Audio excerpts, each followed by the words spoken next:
Velkommen til TOPS, tjenestens oplysninger til borgerne om samfundet.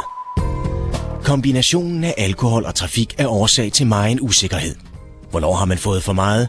Hvad skal der til for at opnå en halv promille? Skal man køre eller tage en taxa? Og hvornår kører man egentlig spirituskørsel? Derfor anbefaler Rådet for Større Færdselssikkerhed alle bilister at beslutte sig før det første glas. Jeg kører sgu i dag.